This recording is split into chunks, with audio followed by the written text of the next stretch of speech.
sebab Engkau menggenapi firman-Mu, 2-3 orang berkumpul dalam namaku, aku ada di tengah-tengah. Bapa, kami bersyukur Engkau mau hadir dengan kami. Kehadiran-Mu membuat hidup kami berarti. Kehadiran-Mu, kehendak-Mu atas kami membuat segala sesuatu menjadi indah. Kami bersyukur Bapa, kami sehat karena berkat-Mu, kami kaya karena berkat-Mu, kami makmur, kami berbahagia sejahtera, bersukacita karena berkat-Mu. Semua berasal dari Engkau. Kemuliaan bagi Engkau di tempat tinggi Bapa. Terima kasih. Mari Engkau berfirman Bapa, buatlah kami mendengar dan menangkap dan bisa merenungkan dan melakukannya. Demi nama Yesus Mesias, biarlah firman-Mu masyhur, nama-Mu ditinggikan. Kami siap yang Kau utus Kau rapi untuk memberitakan kebenaran. Saudara-saudara yang percaya katakan amin. Silakan duduk kembali. Bapak, Ibu, dan saudara-saudara semua, kami bersyukur bisa kembali lagi di tempat ini. Kami sangat senang untuk bertemu Bapak Ibu Saudara. Shalom Aleichem. Haleluya. Mari kita buka kitab kita di dalam Matius 28.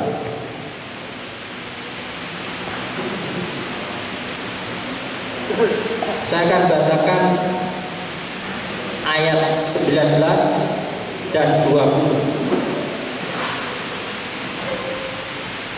Matius atau Matius 28 ayat 19 dan 20 demikian. Oleh karena itu, seraya pergi, muridkanlah semua bangsa dengan membaptis mereka ke dalam nama Bapa dan Putra dan Roh Kudus, dengan mengajar mereka melakukan segala sesuatu apa saja yang sudah aku perintahkan kepadamu.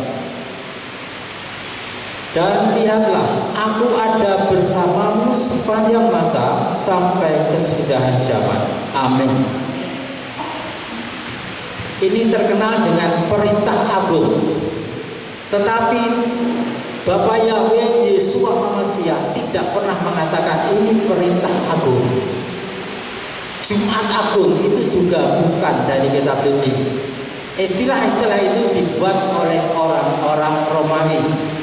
Jadi sana itu ciri khasnya seperti itu. Agung-agung itu bukan dari kitab suci. Ini perintah.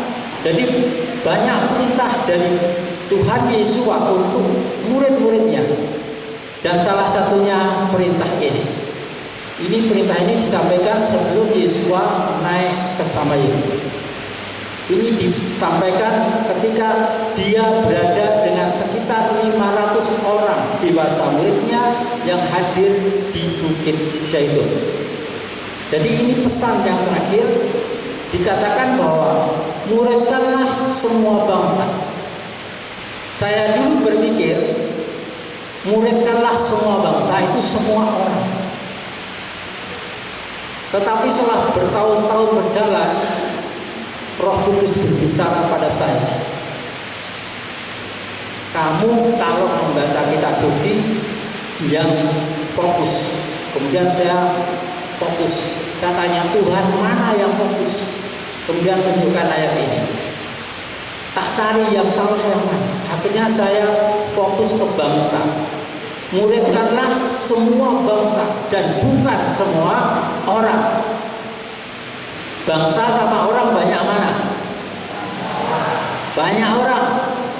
Indonesia itu satu bangsa Indonesia, orangnya sekitar 250 juta. Nah, maksudnya gini, muridkanlah semua bangsa. Itu kalau bangsa Indonesia 5 orang percaya kepada Yesus dan menjadi murid, itu sudah satu bangsa. Bangsa Amerika 10 orang dimuridkan dari murid Yesus itu sudah 2 bangsa. Di dunia ini ada berapa bangsa? Kalau di Jawa aja suku bangsanya banyak. Suku bangsa Baduy, suku bangsa Betawi, suku bangsa Sunda, suku bangsa Jawa, suku bangsa Samin, suku bangsa Kalang, itu kota gede itu ya. Suku bangsa yang itu di Jawa Timur ya. Jadi ada banyak suku bangsa, tetapi ada satu bangsa. Nah, itu harus dibedakan. Perintah Yesus, muridkanlah semua bangsa. Dengan demikian, ini menunjukkan bahwa tiap bangsa bisa diwakili beberapa. Dan ketika saya berdoa, saya tunjukkan hanya kurang beberapa bangsa yang mendengar firman Elohim. Ini kami sedang cari-cari di internet, bangsa Eskimo itu sudah terima Yesus, sudah dengar kabar tentang keselamatan di dalam Yesus. Ini kita cari, sebab di Antartika itu juga ada bangsa sendiri yang belum viral ya di seluruh dunia. Jadi ini perintah Yesus, muridkanlah. Mengapa muridkan perintahnya? Bukan jadikan orang percaya, tapi muridkanlah. Sebab ada rahasia yang besar di sini. Ketika kita memuridkan seseorang, maka orang ini akan belajar. Setelah belajar, dia mengerti, paham, dia akan memuridkan orang lain. Sehingga apa? Berita tentang keselamatan di dalam Yesus bisa tersebar kemana-mana. Bayangkan kalau saudara datang, kemudian saudara tidak mengerti, pulang bilang lagi, datang lagi ke gereja, dapat firman, tapi nggak mengerti, pulang bilang lagi. Mengapa? Sebab ada hukum rohani yang ditetapkan oleh Yesus. Ketika firman datang kepada seseorang, itu masuk dulu di pikirannya. Kalau itu tidak dipercaya, ditanam dalam hati, maka ketika keluar sudah ditotol sama burung. Ya, jatuh tepi jalan, totol burung, habis kan? Sampai rumah ditanya, tadi inti khotbahnya, wah lupa ya, tapi lucu. Nah, jawabnya itu, khotbahnya lucu. Iya, tentang apa? Ya lupa ya. Ayatnya apa yang dibacakan? Ya pokoknya kitab Injil Matius kalau nggak salah. Jadi tidak tahu, itu namanya hilang. Itu hukum rohani bahwa itu dicuri oleh burung yang di tepi pinggir jalan. Jadi ada beberapa hukum rohani yang dikatakan Yesus itu tidak bisa mengubah. Ada banyak yang sudah terima firman, sudah menggeluti, tapi terhimpit oleh kesesakan, penderitaan hidup. Firman itu dilupakan. Itu berarti dihimpit oleh duri-duri, semak-semak. Digambarkan Yesus. Banyak juga dari antara kita sama seperti itu. Karena penderitaan berat, maka semua firman yang dulu sudah masuk menjadi hilang atau terlupakan. Oleh karena itu, satu-satunya jalan untuk bisa melebarkan berita kerajaan Elohim adalah dengan memuridkan semua bangsa. Misalkan kalau bangsa Indonesia ini dulunya mungkin hanya 1-2 orang dimuridkan, dari 2 orang ini memuridkan banyak orang sehingga kita bisa jadi orang percaya. Dulu orang Belanda datang sini memberitakan agama Kristen. Jadi itulah yang ada. Kita harus bisa mengakui itu. Nah, kemudian dari berita yang diterima dari Kristen yang ortodok atau Kristen yang lama, ini kemudian terus bertumbuh. Kemudian yang memang dipilih, dia akan mengenal Bapa dan Putra. Itu ada hukum rohaninya, saudara. Nah, mari kita lihat di dalam Matius 11 ayat 27, saudara. Saya bacakan Matius 11 ayat 27. Segala sesuatu sudah diserahkan kepadamu oleh Bapa, dan tidak seorang pun mengenal Putra sepenuhnya selain Bapa. Juga tidak seorang pun mengenal Bapa sepenuhnya selain Putra. Dan dia yang sekiranya Putra itu bermaksud untuk menyingkapkan kepadanya. Apakah semua orang Kristen, semua orang Nasrani mengenal Putra? Tidak. Apakah semua orang Kristen dan Nasrani mengenal Bapa? Tidak. Hanya yang Yesua berkenan menyatakan rahasia itu baru orang mengenalnya. Itu hukum rohani. Yesua yang bilang ya, kita tidak bisa mengubah hukumnya Yesua. Yesua bilang tidak seorang pun mengenal Putra selain Bapa. Tidak seorang pun mengenal Bapa selain Putra atau orang yang berkenan untuk mengenal. Kalau kita mengenal Bapa, nama Bapa itu bersyukur, berarti kita berkenan. Ya, kita nggak berpikir dunia mengenal Bapa Yahweh kan?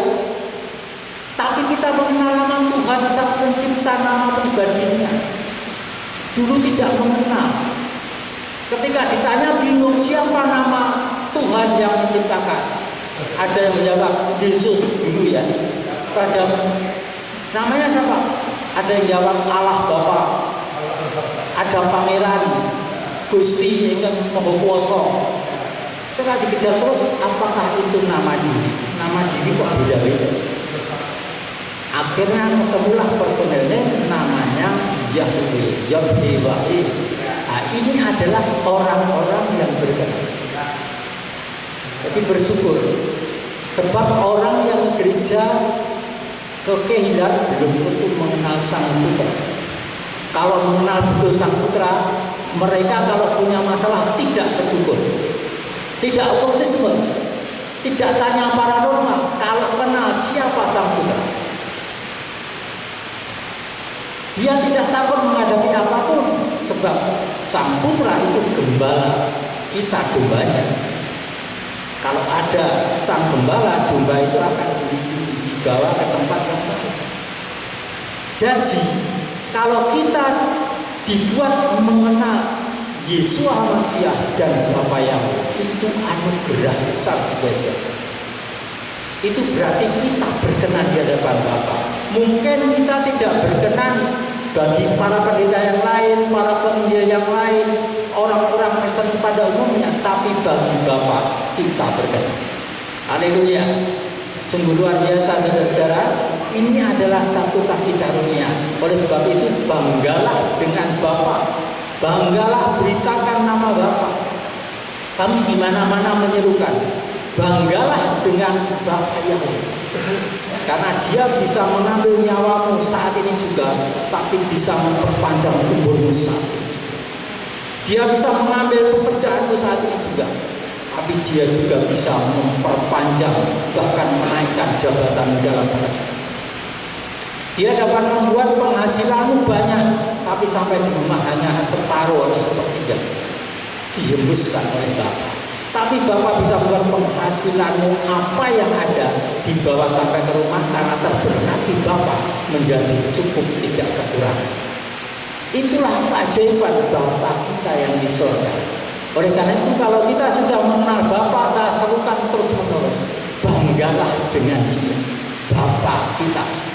Anak-anak itu yang baik itu selalu membanggakan ke teman-temannya, Bapakku itu abri, Bapakku itu gagah, Bapakku itu pintar. Nah, kita harus memberitakan seperti anak-anak, bangga dengan nama Bapa, meskipun diketawakan orang lain. Yang penting kita melakukan kehendak Bapa.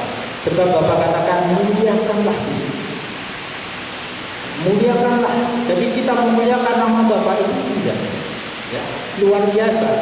Itu kebanggaan. Jadi di sini kita melihat kalau hanya beberapa yang dikaruniai, berarti kita tidak bisa memaksa orang lain percaya atau mengikut kepercayaan kita. Kalau kita sudah percaya bahwa Yahweh, orang lain belum, kita tidak bisa memaksa. Lah bagian kita apa? Memberitahu. Yang ambil keputusan orang itu yang mendengar. Seperti Yesua pelayanannya, dia memberitahu, akulah jalan dan kebenaran dan hidup. Tidak ada seorang pun yang datang kepada Bapa kalau tidak melalui aku. Itu diberitakan. Nah, kalau orang menolak Yesua, itu urusannya orang itu. Tapi Yesua memberitakan, akulah jalan kebenaran dan hidup. Seperti ketika Thomas Kemudian Timotius tanya, tunjukkanlah ya guru, kata Yesus, Bapa itu kepadaku. Yesus katakan, kalau kamu melihat aku, melihat Bapa, mengenal aku, mengenal Bapa. Itu apa yang dikatakan Yesus. Jadi kalau Timotius Thomas mau percaya atau tidak, ya terserah mereka. Tapi sudah beritahu inilah yang benar. Demikian juga kita memberitahu orang lain nama Tuhan Sang Pencipta, nama Sang Juru Selamat. Nah, kalau mereka menolak, ya urusan mereka. Kalau mereka menerima, ya urusan mereka. Yaitu adalah kasih karunia. Dikatakan bahwa hanya yang dikaruniai yang bisa mengenal Bapa dan Yesus. Yang tidak dikaruniai tidak. Nah, jadi itulah saya dulu tidak berpikir bahwa saya itu mengenal Bapa Yahweh Yesus. Saya tidak berpikir dulu punya rencana memberitakan nama Bapa. Tapi karena Bapa berkenan, saya dipilih, ya saya diberitahu Bapa. Siapa nama Bapa, siapa nama Sang Juru Selamat, apa itu makna dalam hidup saya, itu diberitahu semua. Ini sesuatu yang luar biasa. Inilah ajakan. Seperti di ayat 28-29, mari yang berbeban berat, letih lesu datang kepadaku. Itu panggilan Yesus kan. Marilah, dia tidak memaksa. Ayo ikut aku, harus ikut, tidak. Tapi mari datang kepadaku yang letih lesu dan berbeban berat. Aku akan memberi kelegaan kepadamu. Itu kan tawaran, tidak memaksa. Banyak orang datang saudara kalau pas seperti itu panggilan biasanya datang kepada Yesus. Tapi ayat 29 ini yang bikin orang agak mundur. Pikolahku, ya, yang kupasang. Meskipun Yesus katakan, ku itu bebanku cuma ringan kok, kamu bisa. Tapi banyak orang tidak mau. Maunya beroleh kelegaan, tapi tidak mau melakukan kehendak Bapa. Banyak orang maunya ke gereja aktif, ke kehidupan aktif, diperhatikan terus, dimanja-manja, disayang-sayang. Tapi ketika harus melakukan kewajibannya, misalkan persepuluhan, ya, misalkan doa pagi, mundur dia. Ya, mengapa? Karena itulah kuk yang harus dilakukan. Itulah yang beban Yesus yang harus dilakukan. Kamu harus berdoa. Kamu harus memberi. Itulah bagian yang harus dilakukan. Pikolahku itu seperti itu salah satu. Ya, jadi itu hal yang indah. Oleh sebab itu ada dua gambaran bangunan orang Kristen atau Nasrani. Satu adalah rumah di atas batu karang, satu rumah di atas pasir. Saya akan tunjukkan juga ini ajaran Tuhan Yesus di dalam Matius 7 mulai ayat 24 dikatakan demikian. Matius 7 ayat 24. Oleh karena itu setiap orang yang mendengarkan perkataanku ini dan melakukannya, aku akan menyamakan dia dengan seorang yang bijaksana yang telah membangun rumahnya di atas batu karang. Ayat 25. Dan turunlah hujan dan datanglah banjir dan bertiuplah angin dan semua melanda atas rumah itu, dan dia tidak runtuh karena dia telah difondasikan di atas batu karang. Kemudian Yesus menegaskan bahwa orang banyak yang mendengar firman Tuhan, tapi siapa yang melakukannya? Itu bisa dilihat dalam kehidupan sehari-hari. Kalau orang nangkep firman Tuhan, kemudian merenungkannya, melakukannya itu Tuhan tidak bikin syarat, ya, beban-beban tidak. Pokoknya kamu melakukannya saja.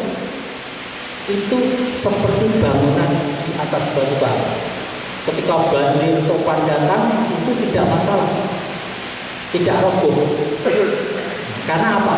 Di atas batu karang. Ya, itu seperti itu, saudara-saudara. Jadi hal yang indah seperti itu.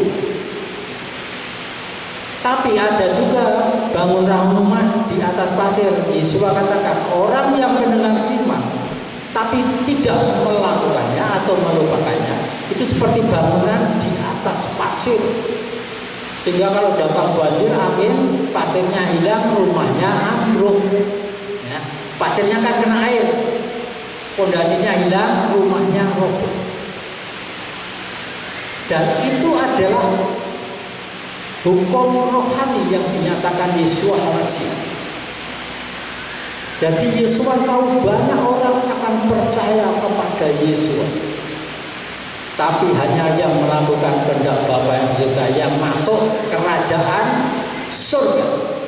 Itu hukum rohani. Matius 7, saudara. Di dalam ayat 21 kan demikian kan? Tidak setiap orang yang berseru kepadaku Tuhan, Tuhan, Tuhan akan masuk kerajaan surga, melainkan dia yang melakukan kehendak Bapakku yang di surga. Itu hukum rohani tidak bisa diubah. Jadi marilah kita yang diterangi Tuhan, dicerahkan oleh Tuhan, mulai berubah pikiran kita, pandangan kita. Jangan sampai kita melanggar firman. Jadi kita itu kalau memberi, jadi misalkan orang yang tidak bisa baca tulis, pokoknya memberi apa saja, misalkan persembahan, itu sudah melakukan karena pengennya dia melakukan firman Tuhan dengan memberi, tapi tidak tahu cara yang persis, diterima Bapa, dan itu dikabulkan Bapa. Karena Bapa melihat melakukannya, ya, melakukan semampunya. Tidak setiap orang sama. Misalkan membaca kitab suci, tidak setiap orang bisa sampai tuntas, tidak setiap orang bisa memahami betul. Tapi ketika kita mulai membaca kitab suci, berusaha memahami, itu kita sudah melakukan firman Tuhan. Kita menyembah dalam roh dan kebenaran semampu kita. Karena namanya bahasa lidah itu kan harus dilatih. Bahasa lidah, bahasa roh itu harus dilatih.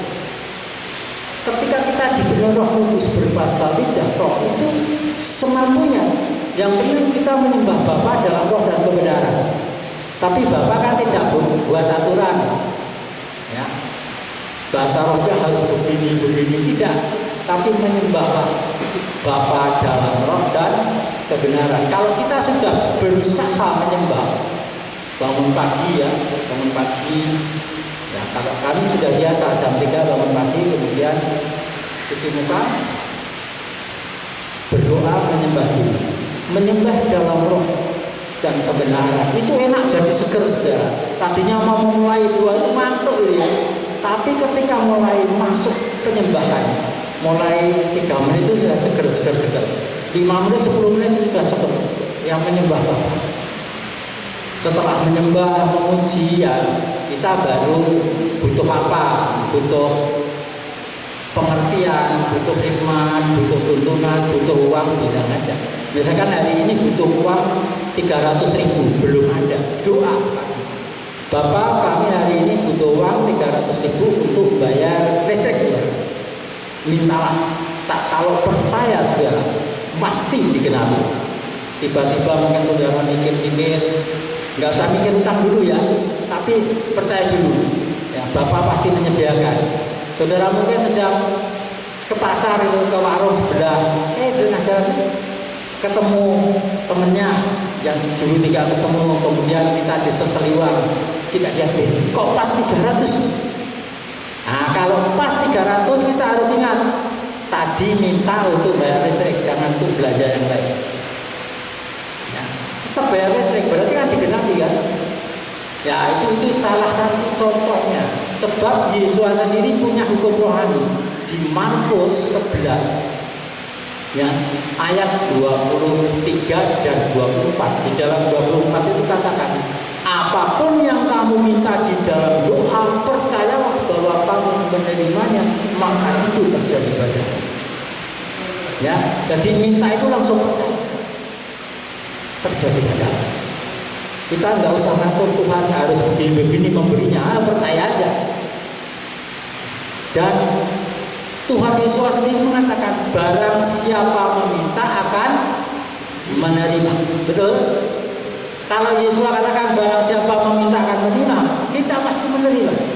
Hanya masalahnya kita percaya enggak dengan apa yang kita minta. Karena untuk percaya itu sulit, pikiran kita biasanya ragu dan bimbang dan memutuskan untuk strategi sendiri untuk membayar. Tapi yang diminta dalam firman itu adalah mintalah, percaya, engkau akan minta, percaya dulu, baru menerima. Nah, hukum dunia enggak, sudah ditentukan dulu, ini pasti kamu terima, baru percaya. Tapi kalau di hukum rohani Yesus enggak, berdoa belum tahu, percaya dulu, baru menerima. Itu kita harus latihan seperti itu.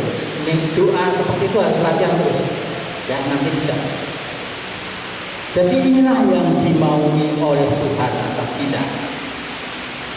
Oleh karena itu tidak bisa kita seperti pandangan umum sekarang ini, doanya Tuhan jadikan semua kota ini menerima Yesus, percaya Yesus.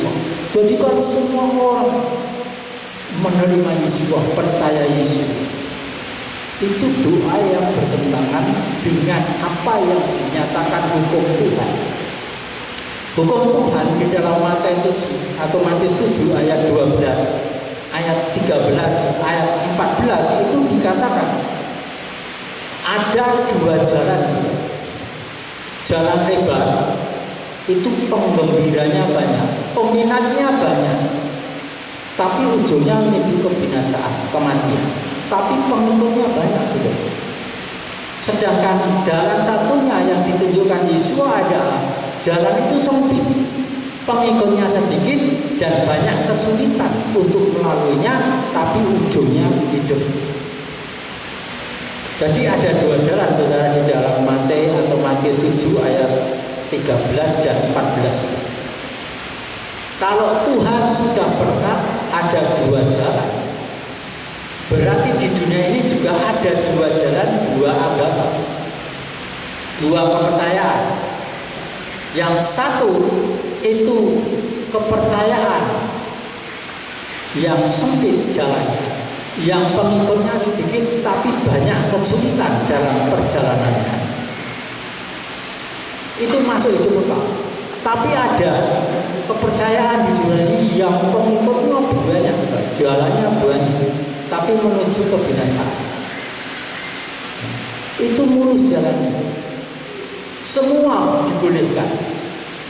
Mau berbuat dosa apapun boleh. Jadi ini adalah jalan yang enak. Tapi di dalam jalan yang sempit ada banyak aturan. Aturan itu aturan dari Tuhan. Dan itu siapa yang jalan di sempit? Menurut Tuhan siapa yang bisa jalan yang sempit?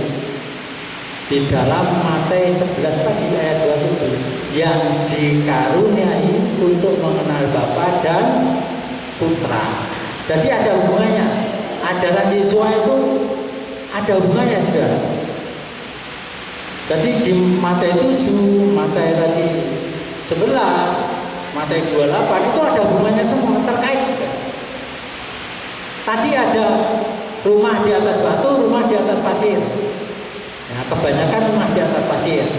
Jalannya jalan lebar, jalan sempit. Kebanyakan jalan lebar.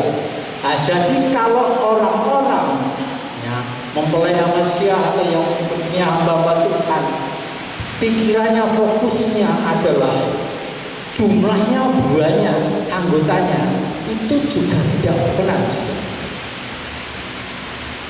Tapi yang benar adalah mereka mengenal kebenaran dan mereka disatukan dalam kesatuan jalan yang sebenarnya. Saya dulu sukanya itu memimpin doa dan terusnya itu adalah mintalah sebanyak-banyaknya. Bahkan saya mengatakan tuh kepercayaan itu jumlahnya banyak, gereja itu banyak, tapi kita cuma sedikit. Kita berdoa supaya kita lebih banyak dari mereka. Itu doanya nampaknya benar dulu ya, tapi ternyata bertentangan dengan hukum. Karena Tuhan sudah menetapkan yang dipilih itu sedikit, yang lain banyak. Oleh karena itu yang mengenal nama Yahweh itu sedikit. Kita tidak bisa protes yang tidak mengenal Yahweh kok banyak sekali itu. Ya, tidak bisa protes karena itu hukum Tuhan. Yang mengenal Yahweh itu hanya yang dikaruniai saja oleh Tuhan. Jadi itulah yang indah, saudara-saudara. Coba satu keluarga yang mengenal Yahweh mungkin cuma satu orang, tidak masalah, memang itu yang dikaruniai. Anggota keluarga yang belum mengenal Yahweh ya kita kasih, kita beritahu nama Tuhan yang benar itu Yahweh. Kalau mereka tetap bersikeras ya biarkan aja, tetap kita kasih. Suatu saat pas Tuhan memanggil orang itu dia jadi mengerti. Terus dia bersaksi, dulu saya ketika mendengar berita nama Yahweh menolak, marah, tapi sekarang saya setelah mengenal Yahweh baru tahu nama itu yang benar. Itu kan kesaksiannya begitu. Jadi kita bersyukur saudara-saudara, kalau kita di antara satu keluarga, misalkan 5 orang, hanya kita sendiri yang percaya nama Yahweh, bersyukurlah, kasihlah 4 orang itu, jangan merendahkan mereka. Jangan menganggap kita lebih tinggi daripada mereka yang belum percaya Yahweh. Kita tetap merendahkan hati kita. Kita tetap mengasihi mereka. Mereka itu ciptaan Tuhan. Dan kalau kita berdoa, pasti Tuhan saatnya akan mengabulkan. Jadi kita tetap menunjukkan, kalau kita sudah mengenal nama Yahweh, kita harus percaya betul. Kita diubahkan, hidup kita mulai berubah. Dulu tidak suka berdoa pagi, sekarang berdoa pagi. Dulu tidak suka membantu bersih-bersih rumah, sekarang membantu. Itu senang loh ya. Anggota keluarga senang. Dulu bangunnya males, ya. Sukanya kalau apalagi hari Minggu bangunnya sampai siang, sekarang tidak. Tetap bangun pagi doa. Itu adalah bagian yang indah dalam hidup ini. Kalau ada yang tanya saya, Pak, kalau saya bangun jam 3 menyembah Bapak, kemudian berdoa sungguh-sungguh memasyurkan nama Tuhan, kemudian jam 4:30 itu kan selesai Pak, terus saya tidur lagi boleh enggak? Saya bilang boleh. Tapi nanti jam 6 bangun lagi ya, dan itu melakukan pekerjaan. Tapi yang lebih baik setelah doa pagi, kalau nggak hujan, jalan-jalan.